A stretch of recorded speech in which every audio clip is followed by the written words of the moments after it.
Bonjour, bonjour, bienvenue sur la chaîne d'Immigrés au Japon. Aujourd'hui, on va continuer à parler du Japon, à voir quelques photos que j'ai prises ou que j'ai accumulées lors de ma vie au Japon, surtout dans les 2 dernières années où j'ai commencé à guider les touristes. Donc aujourd'hui, on va s'intéresser à ce qui se passe en début d'année avec les geishas à Kyoto, qui s'appelle donc le Koto Hajime. C'est donc en fait le commencement des choses, techniquement. Ça peut aussi être, j'ai jamais vu les kanji, mais ça pourrait être aussi koto, l'instrument de musique, mais j'y crois pas. Je pense que c'est plutôt le koto de choses, action en général. Donc je vous propose de se mettre de suite. J'ai pas des tonnes de photos, hein, on va pas avoir un live très très long aujourd'hui, mais quelques photos. Donc on va se jeter dessus directement. Il faut que je vire ma chetron du passage. Donc ici, on est au quartier de geisha qui s'appelle Miyagawacho. C'est le plus simple pour prendre des photos. Il y a moins de touristes. Il y a des événements auxquels les geishas acceptent de se prêter au jeu des photos. La configuration du quartier est assez pratique pour faire des photos, voler des photos des geishas sans les gêner véritablement. Voilà, c'est le quartier, c'est le quartier le moins populaire des 5, le moins célèbre, pas forcément moins ancien, hein. C'est donc un lieu où on peut quand même avoir une expérience intéressante des geishas. Sachant que Gion, la partie principale, on peut voir le mini-musée à l'intérieur de l'école, faire quelques activités, mais c'est là qu'on a toutes les interdictions au sujet de prendre des photos sur les lieux privés, les machins, c'est là qu'ils font plus de problèmes. À Miyagawacho, on n'a pas ce problème. Alors que c'est à quelques dizaines de mètres. Hein. C'est vraiment pas loin. Donc voilà. Bon, dizaines de mètres, dizaines, on va dire 200 mètres au grand maximum. Hein. Donc ici, pendant le Koto Hajime qui se passe en début d'année, alors j'ai oublié de vérifier, mais Koto Hajime, ça doit traîner aux alentours du 6 janvier, ou 3 ou 6 janvier. Selon ma mémoire. Koto Hajime.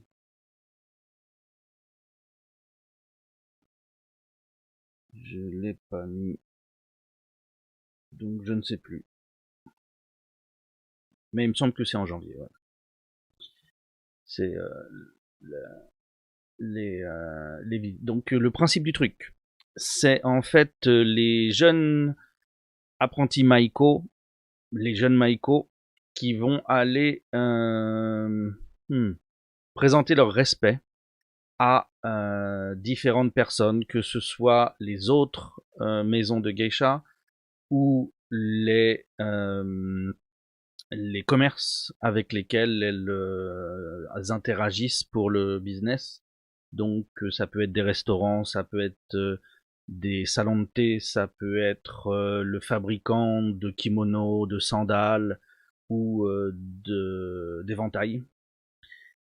C'est quoi, c'est un greetings en anglais. C'est une visite comme ça de courtoisie pour entretenir les bonnes relations. Donc elles sortent pas en full apparat, elles sortent avec leur kimono de vie normale, sachant qu'elles doivent vivre en kimono même quand elles ne travaillent pas. Maintenant, quand elles ont les jours de repos complets, elles peuvent s'habiller à l'occidental et aller faire des trucs, mais quand elles vont en cours, par exemple, elles doivent toujours porter le kimono. Donc c'est des kimonos très simples, c'est des kimonos de la vie de tous les jours, ils sont la plupart du temps en couleur unie. Par contre le hobby peut être un hobby un peu chic, c'est pas un hobby vraiment de kimono d'apparat. Il va pas avoir les mêmes épaisseurs, il va pas avoir la même qualité, mais le hobby est la partie où on va avoir la chose jolie qui va apparaître. Ça fait un peu le bijou au milieu de l'écran. Donc elles vont aller en groupe par famille, présenter leur respect.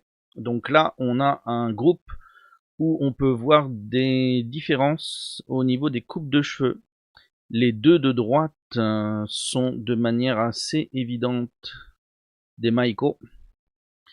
Avec la forme de leurs cheveux, elles ont la coupe qu'elles ne renouvellent qu'une fois par semaine, qui est bien visible. Par contre, sur la gauche, vu la tronche des cheveux, il y en a au moins sur la violette. Là, c'est possiblement une geiko, parce qu'elles ont l'air beaucoup plus libres sur la coupe de cheveux, et comme les geiko, elles vont travailler avec une perruque, eh bien, elles peuvent faire ce qu'elles veulent avec leurs cheveux. Ce sont des femmes L'Oréal. Donc voilà, il y a beaucoup de monde. Dans le fond, là, vous pouvez voir un peu, c'est un événement qui est connu des adeptes de Geisha et de Maiko. Donc, on peut avoir pas mal de concurrence sur les spots pour faire des photos. C'est pas toujours facile, sachant que c'est surtout des vieux monsieur très passionnés. Et donc, la compétition peut être rude. Salut Enuvik. Il est tard, oui, pour vous, je sais, ouais. J'arrive pas à trouver un bon timing de stream pour pas empiéter sur les streams auxquels je vais participer ou je vais regarder. Donc ouais, je me retrouve sur des horaires un peu chelous pour le moment, mais je vais chercher une solution un peu plus agréable. Et ouais, ça va, Genki, pas de souci. Alors bah puisque t'es pas là très longtemps, je vais juste essayer de passer quelques photos pour que tu aies l'occasion de voir quelques trucs. Donc voilà, le hobby c'est vraiment la seule partie qui va être fancy sur leur tenue quand elles font le koto hajime. On voit que même dans les cheveux il y a zéro décoration, il y a juste le nécessaire pour tenir les cheveux, mais les hobbies peuvent être assez sympas. Voilà. C'est au choix de chacune, selon la garde-robe de chacune, pour autant que je sache. Je crois pas qu'il y ait de code sur le hobby, surtout sur le nœud arrière. Je crois pas qu'il y ait de déco particulière qui soit signifiante. Ensuite, voyons. Là, c'est une gecko du coup qui sort pour payer ses respects. Donc elle a une perruque. Alors ça va être un peu chaud à voir parce que d'une, la photo est pas très bonne, et de deux, elle est dans l'ombre. Je viens de zoomer, je sais plus le refaire. Voilà, ok. Est-ce que je peux arriver à déplacer un peu la photo pour... Non, merde. Faut que je regarde. Dans le temps, je pouvais faire ça, je sais pas pourquoi ça a changé. Je suis arrivé en quelle année? Je suis arrivé en 2001. Alors moi, contrairement aux autres, en fait, je pense que je vais m'amuser à écrire les réponses. Hop. Voilà. 2001, ouais. Mais j'ai été non spécialiste du Japon pendant 15 ans, quoi. Je me suis mis à vraiment faire des photos, visiter tout et n'importe quoi depuis ouais, 2015-16, en gros. Et je me suis mis à la photo après avoir commencé à être guide, donc 2017. Donc c'est pour ça que j'ai pas encore un gros stock, et je suis vraiment vert de rage de pas avoir pu prendre des photos cette année. C'était l'année où je voulais développer énormément ma collection de photos et j'ai pas pu. Et j'en rage à cause de ça. Celle-là, on la voit un peu mieux. On remarquera les petites chaussures bien galères pour marcher. Alors elle, c'est une Maiko puisqu'elle a les chaussures comme ça. La précédente, elle avait des chaussures beaucoup plus plates. Les geckos ont des chaussures plus plates. Voilà. elles ont droit au confort, alors que les Maiko, elles, vont sortir, pas tout le temps, mais régulièrement avec ces chaussures-là. On les voit dans le petit musée à... Tu pourrais remplir un peu ton profil Twitch, quelques lignes. Bah normalement j'ai écrit 2-3 trucs quand même dans mon profil. Mais bon, je peux rajouter des choses. J'ai mis l'essentiel, non? J'ai mis au Japon depuis 2001 et trucs mûches, quoi. Qu'est-ce que tu voudrais que je mette de plus? Si t'as des idées, vas-y, hein. J'allongerai. Je peux tester le nombre de caractères, ça me gêne pas.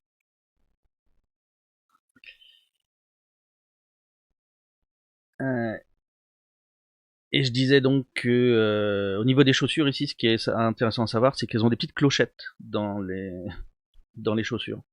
Le talon, en fait, l'intérieur est creux, et il y a une clochette à l'intérieur. Je sais pas à quoi ça sert. Ça doit être pour les annoncer, pour voir si elles marchent correctement, peut-être. Comme elles sont censées traîner les pieds, c'est peut-être pour vérifier que le pied, en fait, faut pas qu'on entende la cloche parce que le pied se lève pas. Je sais pas. Mais c'est marrant de savoir qu'il y a une clochette là-dedans, quoi. C'est lourd, c'est en bois, c'est pas pratique. Et à l'origine, c'était aussi pour les aider à ne pas salir le kimono. Ça leur rajoutait de la hauteur et de l'espace donc entre le sol et le kimono. C'est dans à propos c'est vide. Ah ok, je vais regarder ça et puis je vais le remplir. Pas de souci, merci beaucoup. Je, je remplirai ça dès que j'aurai fini là le live. Merci. Donc voilà. C'est comme d'habitude une situation de Kohai Senpai. Hein. Donc les geiko vont fricoter avec leurs maiko, mais les maiko vont devoir marquer le respect avec elles. Donc les maiko sortent d'abord, la geiko sort après. On attend la geiko, pas l'inverse. Et on va aller faire les choses avec la senpai. Il y a aussi la mère de la maison de geisha, la manager, la Oka-san, qui qui va se joindre derrière ses ouailles au moment de se présenter, mais devant les ouailles quand elle marche. Donc là, ici, la Oka-san, c'était celle-ci.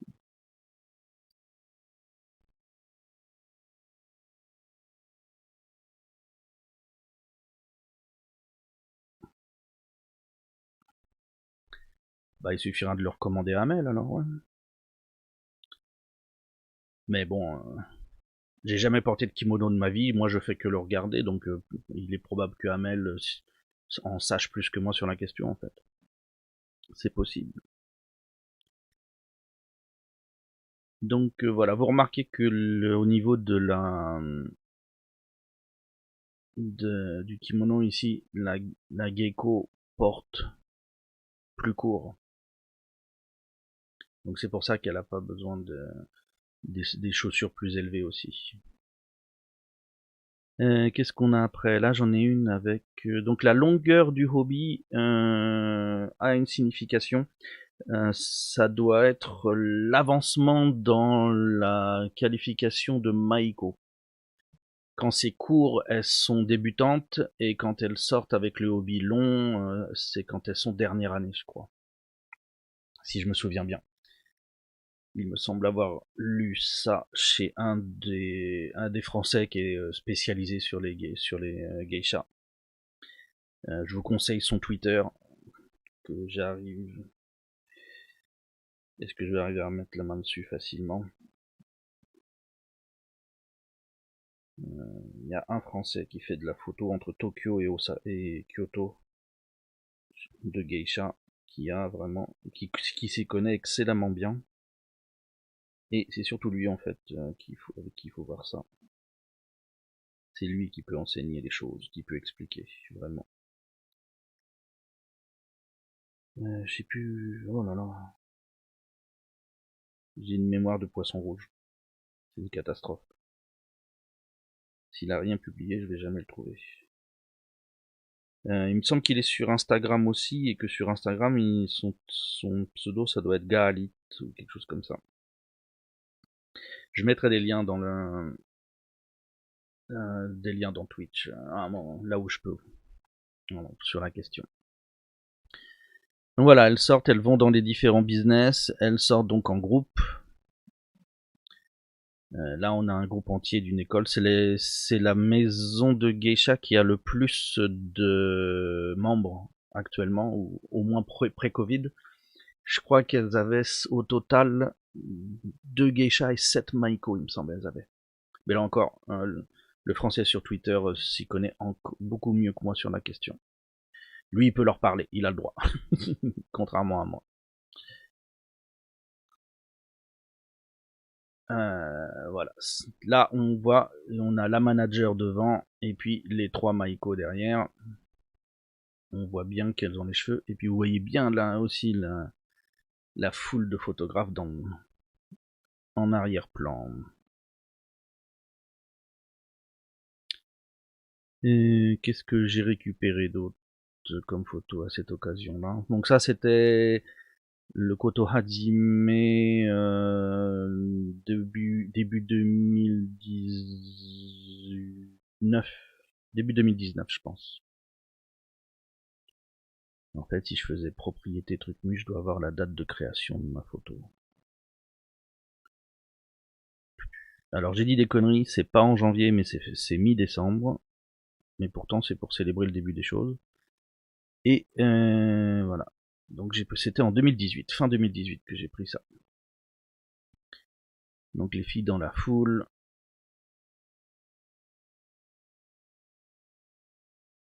Les geckos.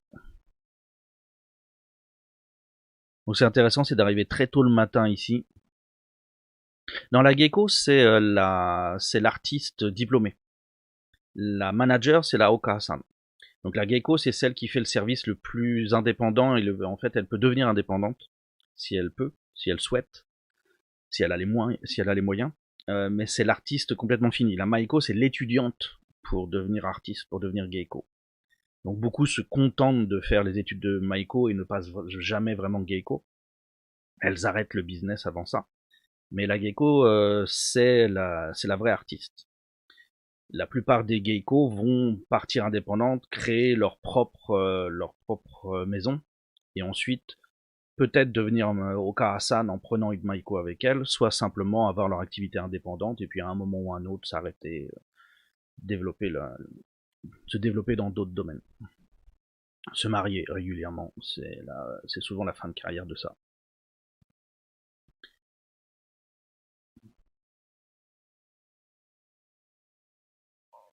Donc si je me souviens bien, en fait, il y a plusieurs statuts. D'abord, il y a les élèves maiko qui sont les premières années, qui apprennent vraiment à la vie dans le truc, qui apprennent la rigueur de la vie dans, le, dans la famille, qui vont commencer à prendre des cours. Ensuite, elles deviennent maiko, parce qu'en fait, c'est la Oka-san qui va payer pour leur éducation. Donc en gros, elles prennent des petites jeunes qui leur paraissent intéressantes, qui sont intéressées, c'est très rare, donc quand il y en a, elles s'y intéressent beaucoup. Elles vont les tester en gros pendant un an pour voir si elles peuvent se plier à la discipline, et ensuite elles vont passer vraiment étudiantes maiko qui vont pouvoir sortir dans les cérémonies. Donc les maiko participent en faisant de plus en plus de choses dans les événements. Donc ça doit durer 4 ou 5 ans. Et puis ensuite, elles vont être diplômées, c'est quoi déjà, 20 ou 21 ans, quelque chose comme ça. Et à ce moment-là, elles deviennent officiellement geiko. Et c'est comme le monde du sumo. Ouais, il y a beaucoup de... Le schéma japonais est en fait assez unique et il s'applique dans beaucoup de domaines en fait. On retrouve ça dans beaucoup de choses. Dans les sociétés aussi, quand tu commences en première année, t'es kohai, et puis tu es vraiment complètement dépendant du senpai quand tu entres, et puis ensuite tu vas être quelqu'un qui va pouvoir faire des choses, de plus en plus de choses sans ton senpai, et ça va prendre quelques années pour que tu sois vraiment un employé indépendant en fait, dans la mesure où tu puisses l'être d'ailleurs, parce que tu es toujours dépendant plus ou moins de ton senpai, mais bon. On a vraiment la même situation où tu commences vraiment, où on te teste, et puis ensuite, on va petit à petit te rendre plus autonome. Et donc tu sais que t'es arrivé quand toi-même tu deviens senpai en fait. Qu'est-ce que j'ai de beau là? On peut avoir des photos, il y a des photos où elle pose, mais moi je préfère quand on arrive à faire des photos légèrement volées, un peu kawaii. Donc là on a des Maiko qui sont sans la coupe, donc ça doit être des premières années au fond. Ou alors, non si je pense que c'est ça. Ça pourrait peut-être être une manager et sa jeune Maiko qui disent au revoir, mais je pense pas. Je pense que c'est des jeunes. Et puis ici on a deux Maiko plus âgés qui sortent. On voit la sortie du petit chat, la sortie avec le kimono. Ces photos-là sont quand même plus sympas, je trouve. Et donc on voit qu'elles sont pas toujours sérieuses et rigolent entre elles. Voilà, c'est un petit moment social. Si j'arrivais à me débarrasser des différentes personnes et puis des vélos, ce serait cool. Mais voilà, quand on cherche ce genre de shoot, c'est difficile d'avoir vraiment le setting parfait. Une petite photo en profondeur. À vue de nez, là, leur tronche, je pense qu'il y a au moins une Okara-san, c'est peut-être même deux Okara-san qui se causent. Et ici, on a une Maiko, dernière année. C'est plus facile quand elles vont en clientèle, en fait, parce qu'au niveau des cheveux, la décoration change beaucoup selon l'année des Maiko, et c'est plus facile d'analyser la décoration des cheveux que les kimonos, pour moi, en tout cas. Malgré tout, j'ai toujours mon petit bloc-notes pour arriver à analyser, parce que les différents points à voir, voilà, j'arrive pas à tout garder en tête. Voilà, une Okara-san et c'est de Maiko. Il y a même peut-être une. Donc là, on a des geckos qui sont en costume et des geckos qui sont en civil. Je pense que les geckos en costume, ça doit être les nouvelles geckos de l'année. Ça doit être les nouvelles geckos de l'année, donc c'est pour ça qu'elles sortaient en costume, pour qu'on s'habitue à elles, en fait, pour qu'on s'habitue à les voir. Pour montrer la nouvelle perruque, techniquement. Voilà. Ça doit leur changer la vie quand finalement elles peuvent dormir correctement et puis qu'elles peuvent avoir la coupe de cheveux qu'elles veulent tant que ça rentre sous la perruque. Ça doit vraiment être un moment assez sympa pour elles. Donc là, vous voyez, c'est la rue de Miyagawacho. Donc c'est une rue assez droite, assez étroite, mais avec un joli dallage refait. Si on nous supprimait les poteaux, ça pourrait faire des très très bonnes photos et on pourrait avoir des super backgrounds. Voilà. Qu'est-ce que j'ai ensuite? Ça.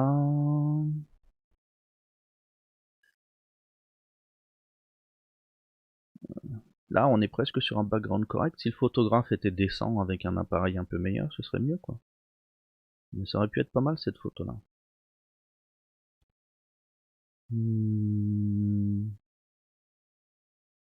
Là encore, les filles, et à gauche en bleu, c'est la Okara-san. Là, j'ai fait un gros plan de Hobby. Hobby. Il n'y a pas de H, je crois. Voilà. Donc c'est des hobbies vraiment de qualité, hein, faits par des artisans de Kyoto, pour la plupart des geishas de Kyoto. Donc on a du travail très très fin et ça vaut de l'argent, hein.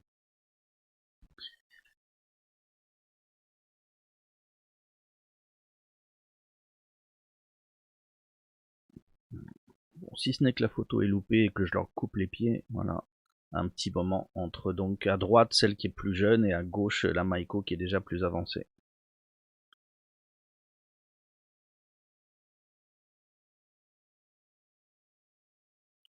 Donc là, on a trois générations. Cette photo-là avait été faite exprès. C'était une opération com et tout. C'est donc trois niveaux différents. À gauche, la Maiko la plus jeune, qui doit être après l'année de d'essai, qui doit passer en première année d'apprentissage. La Maiko du milieu qui doit être une Maiko fin de parcours, peut-être dernière année. Et à droite, la Geiko.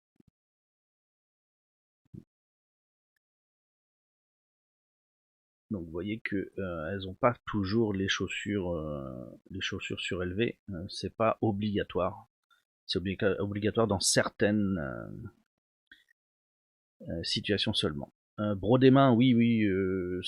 Enfin, broder main, je suis pas sûr. Ça peut être fait à la machine à tisser, je pense. Ils doivent utiliser des machines particulières, je pense. C'est pas forcément complètement brodé main en fait. Pour les grands aplats, etc. Je pense qu'il y a ils ont des techniques. Faudrait un jour que je me penche sur faire des kimonos. Mais bon, il y a tellement de trucs sur lesquels il faut que je me penche que voilà. Il faut établir des priorités. Alors en fait, je coupe les pieds parce que ma photo est pas entière, c'est pour ça. Donc, si je dézoome, c'est mieux. Donc voilà, ça c'est une photo, c'est probablement ma meilleure photo de geisha dans la mesure où ça montre les trois niveaux qui peuvent se sortir. Clippé, merci. Ces photos-là seront disponibles dans le Discord que j'ai ouvert. Normalement, j'ai ouvert un Discord, je l'ai connecté.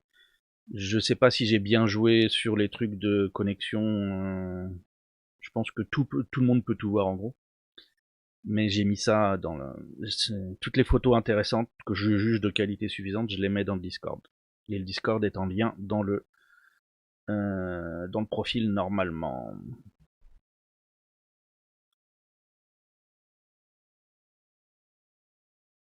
Ok, ici on a les deux mêmes un peu plus loin. Je pensais avoir un super background et tout, et puis j'ai la Jido Baiki derrière. Cette maison de geisha, juste à côté, il y a un grossiste d'alcool, et c'est un sale rideau de fer avec une machine et machin et tout. Non, je sais pas faire les références encore pour que ça apparaisse dans le chat. Ça fait partie des choses qu'il faut que j'apprenne. Le lien, il est dans mon profil. Voilà. Je maîtrise pas grand chose encore sur Discord. Sur Discord non plus, mais sur Twitch, j'ai encore des soucis pour les réglages. Parce que j'utilise un autre soft que ce que tout le monde utilise, qui donne pas les options de trucs bidule, donc c'est pour ça. Mais ça s'améliorera. Sur la fin, qu'est-ce qu'on a ici? Une photo juste anecdotique, c'est le panneau d'attribution des différentes tâches publiques aux maisons de geisha. Et ce genre de choses. C'est le tableau de dispatch. Chaque quartier a un tableau de dispatch. Et donc en haut c'est les familles, il me semble.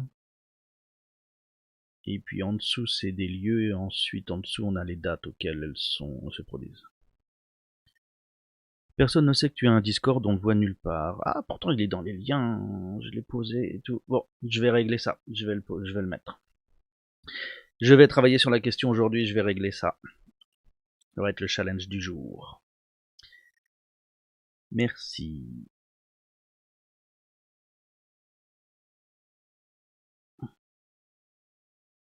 Ensuite, une photo avec un contraste hideux parce que fallait essayer de cacher les vilains photographes derrière. Je sais pas pourquoi, mais elle avait du coup un kimono qui était plus flashy que les autres, la Maiko de gauche là.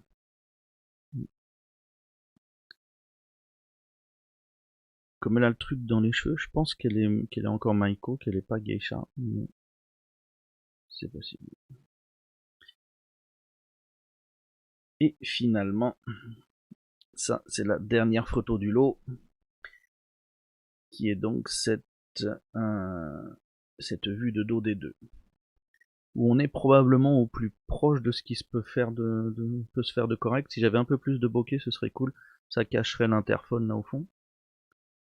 Mais on a vu sur le maquillage. Donc les geishas, hein, c'est sur les kimonos toujours, c'est le décolleté derrière qui est important, pas le décolleté devant. Devant ça presse la totale, il n'y a rien à voir. C'est quand on découvre le cou que c'est important. Donc voilà ce qu'il en est du Koto Hajime de Miyagawa Wacho. Comme ça fait un tout petit peu court, je vais rajouter juste une petite chose. À différents moments de l'année, il y a des beer gardens organisés dans les quartiers de geisha qui sont plus ou moins accessibles au grand public. Moi j'ai pu y participer une fois grâce au contact de mon boss.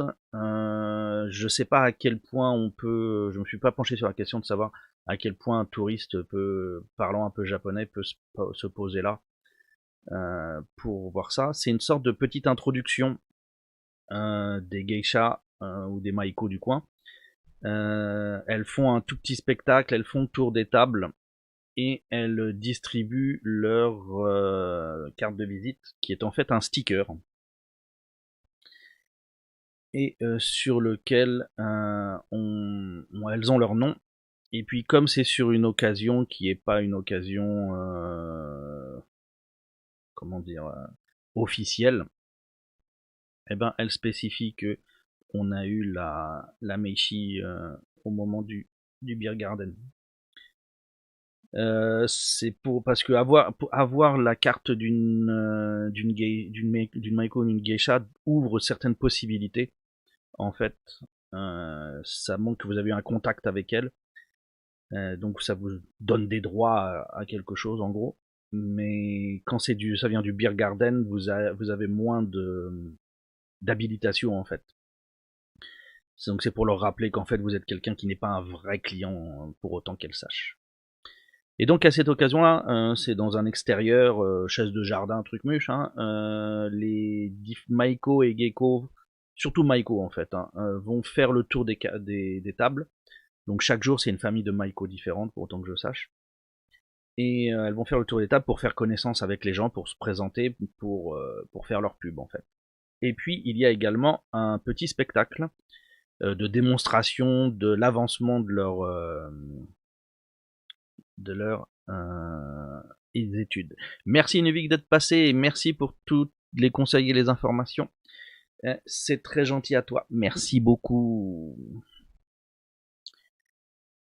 Et donc, juste pour finir, est-ce que je vais arriver à faire...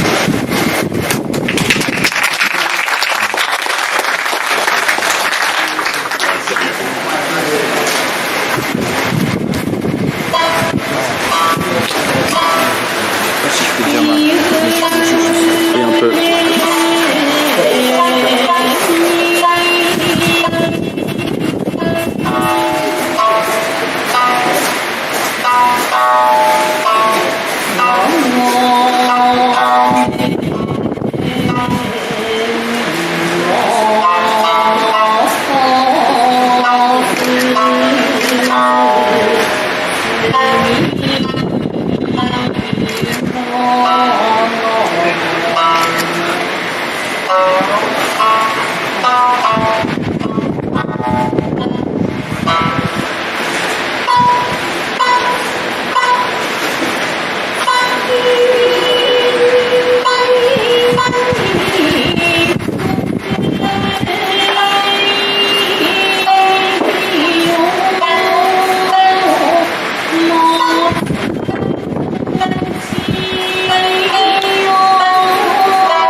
Donc voilà, c'était un petit topo sur le Koto Hajime et un petit bout de Beer Garden. Comme j'ai que la vidéo, je pouvais pas faire un stream spécifique pour le Beer Garden. Et donc pour vous parler un peu des geishas, des maiko et des geiko de Miyagawacho, le 5e petit quartier qui est le quartier le plus pratique pour aller faire de la photo de maiko en temps normal. Actuellement, je sais pas ce qu'il en est, j'y suis pas allé cette année. Enfin, j'y suis pas allé depuis toute la période Covid, donc je ne sais pas ce qu'il en est maintenant, mais c'était l'endroit où c'était le plus simple. Pas forcément le plus beau, mais le plus simple. Voilà. Ça va être tout pour aujourd'hui. Inuvik, merci beaucoup d'avoir participé une nouvelle fois. Enfin, merci une nouvelle fois d'avoir participé. Et sur ce, je vais vous laisser là, retourner donc au réglage de la chaîne parce qu'il y a beaucoup de choses à faire visiblement. Bonne journée, bonne continuation ou bonne nuit à tous et je vous dis à bientôt.